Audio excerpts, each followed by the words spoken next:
Assalamualaikum warahmatullahi wabarakatuh. Penunjukan John Hartman sebagai pelatih baru Timnas Indonesia terus menjadi sorotan publik. Kali ini Komisi 10 DPR Republik Indonesia ikut angkat bicara dan memberikan 4 catatan penting yang harus menjadi perhatian serius PSSI dan John Hartman ke depan.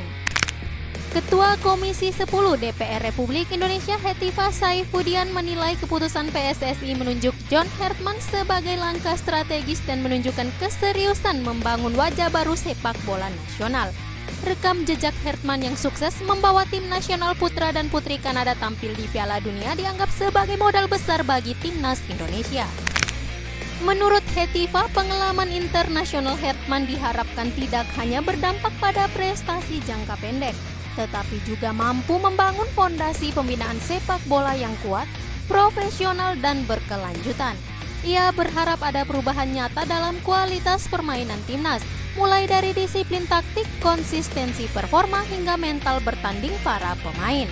Namun dukungan tersebut disertai 4 catatan penting dari Komisi 10 DPR Republik Indonesia. Catatan pertama adalah regenerasi pemain. Pembinaan talenta muda harus menjadi prioritas utama agar timnas tidak hanya bergantung pada pemain yang sudah matang, tetapi memiliki kesinambungan jangka panjang. Catatan kedua, proses seleksi pemain harus dilakukan secara objektif dan adil. Baik pemain lokal maupun diaspora harus mendapatkan kesempatan yang sama, dengan penilaian berdasarkan parameter yang jelas dan transparan. Catatan ketiga, pentingnya sinergi antara timnas, klub-klub lokal, dan sistem kompetisi nasional.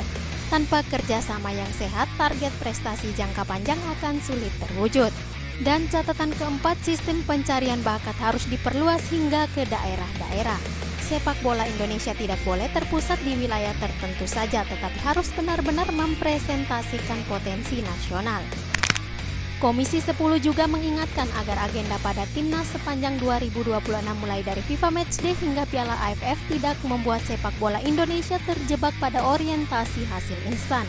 Evaluasi kinerja harus berbasis proses dan penguatan ekosistem sepak bola nasional. Sebagai informasi, John Hartman dijadwalkan tiba di Indonesia pada 11 Januari 2026 dan akan diperkenalkan secara resmi pada 12 Januari 2026. Debutnya bersama skuad Garuda akan terjadi di FIFA Series 2026 pada Maret mendatang, serta Piala AFF 2026. Menurut kalian, apakah John Hartman mampu menjawab 4 catatan penting Komisi 10 DPR Republik Indonesia ini dan membawa Timnas Indonesia ke level yang lebih tinggi? Tinggalkan semua pendapat kalian di kolom komentar. Terima kasih telah menonton, sampai jumpa di video selanjutnya. Wassalamualaikum warahmatullahi wabarakatuh.